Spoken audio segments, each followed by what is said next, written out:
He's the reason I even have this channel, to be honest. You know, all the shout outs. They still listening. It's like I tell people in real life, I'm not a one-trick pony. I'm a real person. Everybody has more than one facet. Everybody code switches. Most people talk like I talk in the barbershop when they go home. I brought the barbershop to the internet. I brought the coffee shop talk to the internet. That's how people really feel. That's how people really talk. My cousin, my uncle, they talk like that. My grandmother would cuss you out and then make you a sandwich. I mean, that's just was our culture. So we shouldn't be so offended. But I just see that how can you be so upset by a former athlete talking like this when you have rappers that you're paying millions of dollars and they're influencing the kids more than me? They're going to talk to the kids more than me in a sit-down meeting talking like this. Kids don't listen to people who talk like this. I did that so they can listen, and now I can just sneak in a little bit of juice. I would say it comes off as angry. Mm-hmm. And I don't know if you mean to, or so you mean to. Why Yes. would you, like you're saying, you're trying to prove the point, I would say. You're trying to make a difference. The old saying, you know, get the bees with honey type thing. You come off as so angry. Well, I don't know if I can look up to that person that seems like he's angry with a number of people and a number of facets of the society. So why wouldn't I be angry though? When women sit down and they talk about traumas that's happened to them, don't we all pay attention and listen and understand? Why is it when a black male says that I grew up in a household with no father, I grew up with no leadership, I've been shot at, the police profile me, I get no respect from males or females, why wouldn't I be angry? And that's the problem. We keep trying to tell black men that you can just man up, you have no reason to be angry. We do. I wanted to sound that way so people can pay attention, because men are at a point where it's getting to a melting pot. We get no respect. Did you see Tank Davis hiding from a woman? And they called him a woman beater. What did we see with Brother Dana White?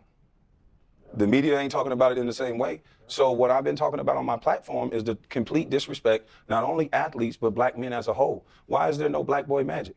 Why was Stephen A. going to colleges talking about NBA player, whether he was good or bad?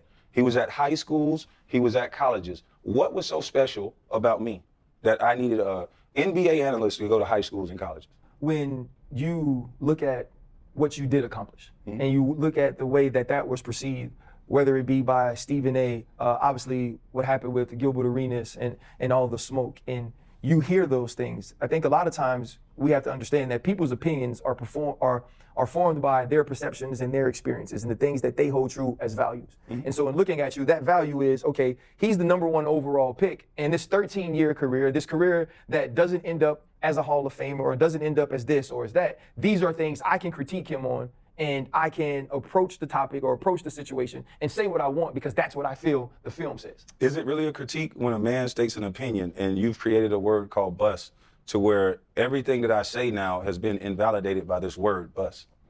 I'm a #1 draft pick. You're looking at history in a room. Stephen A. Smith, a guy who can't do what I do, came up with a word that a guy working at Walmart can use against me and think it has some power. But you want me to believe that this is just talking about a game? How much power does that word have? It has power as far as dealerships, deals, and sponsorships. Who wants to work with a bus? That's the point that I was trying to make the entire time. If you listen to the beginning of how it started, when Jack is tapping, or Matt Barnes is tapping Jack to wake him up to be a part of the joke, they tried to invalidate a whole man. It wouldn't have been funny if they would have just said, hey, Kwame Brown was the worst draft pick ever, in my opinion. Cool, that's your opinion. But it wasn't nobody in that trade. It was only 2 people in the trade. So I wasn't even there. So you're gonna rewrite history like I wasn't there. And that's the problem. They don't do that to black women. They don't do that to white women. They don't do that to white men. Scalabrini is known as the white mamba. Why? Because it's funny. No, it's not.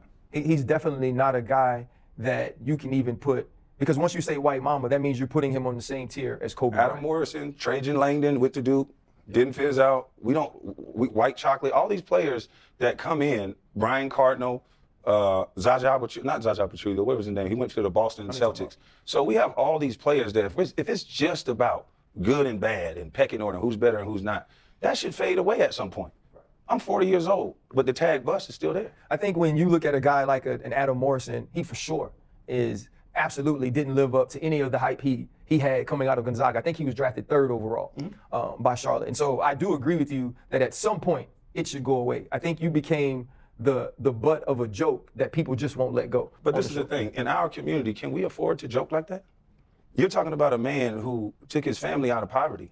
You're talking about a man that if you compare me to the average black man, it's not even close.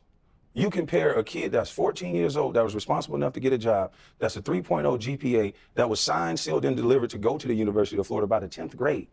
You want to talk about preparation? You want to talk about not being ready? I've been ready all my life. Why wasn't I ready at this stage? I've been ready all my life, or I got ready. So it's no excuses. Like I've never accepted and I never will, because I know who I am. And see, that's what society wants you to do. They want to beat you down and turn a screw in your back, and they want you to act like it's not there, and I won't do it for them.